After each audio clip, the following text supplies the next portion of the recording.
नेपालीहरूले हरेक ठाउँमा जित्ने गर्छ के कुरा हो। अस्ति शनिबारको हाम्रो कम्पनी लियर कर्पोरेसनको 10th एनिभर्सरीको उपलक्ष्यमा फ्यामिली पार्टी अर्गनाइज गरेको थियो। हामी त्यहाँ पुग्यौँ, हाम्रो राम्रोसँग स्वागत गरियो र हाम्रा साथीहरू अलरेडी त्यहाँ पुगिसकेका रहेछन् र खाना पिउन सुरु गरिसकेका रहेछन्।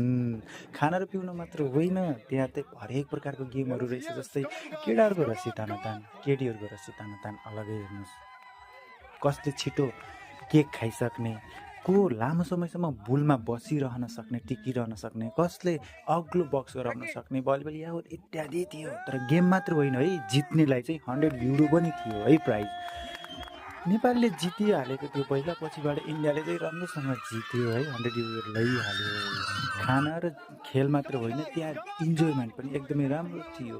नाच गान मजाले रमाइलो गरेर हामी राति चाहिँ घर फर्क्यौँ।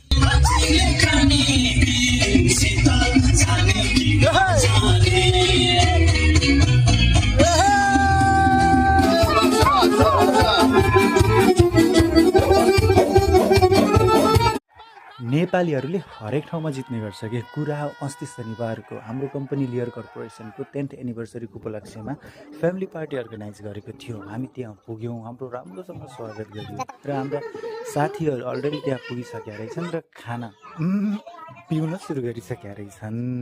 खाना र पिउन मात्र होइन, त्यहाँ चाहिँ हरेक प्रकारको गेमहरू रहेछ। जस्तै केटाहरूको रस्सी तानातान, केटीहरूको रस्सी तानातान अलगै। हेर्नुहोस् कसले छिटो केक खाइसक्ने, को लामो समयसम्म बुलमा बसिरहन सक्ने, टिकिरहन सक्ने, कसले अग्लो बक्स गराउन सक्ने, भलिबल यावत इत्यादि थियो। तर गेम मात्र होइन है, जित्नेलाई चाहिँ 100 युरो पनि थियो है प्राइज। नेपालले जितिहालेको थियो पहिला, पछिबाट इन्डियाले चाहिँ राम्रोसँग जित्यो है, 100 युरो लैहाल्यो। खाना र खेल मात्र होइन, त्यहाँ इन्जोयमेन्ट पनि एकदमै राम्रो थियो। नाच गान मजाले रमाइलो गरेर हामी राति चाहिँ घर फर्क्यौँ।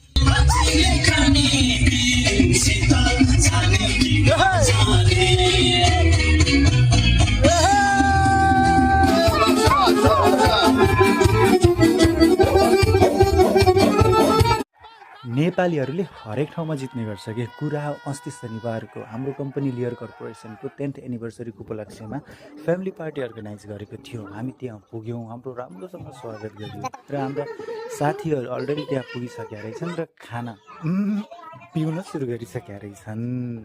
खाना र पिउन मात्र होइन, त्यहाँ चाहिँ हरेक प्रकारको गेमहरू रहेछ। जस्तै केटाहरूको रस्सी तानातान, केटीहरूको रस्सी तानातान अलगै। हेर्नुहोस् कसले छिटो केक खाइसक्ने, को लामो समयसम्म बुलमा बसिरहन सक्ने, टिकिरहन सक्ने, कसले अग्लो बक्स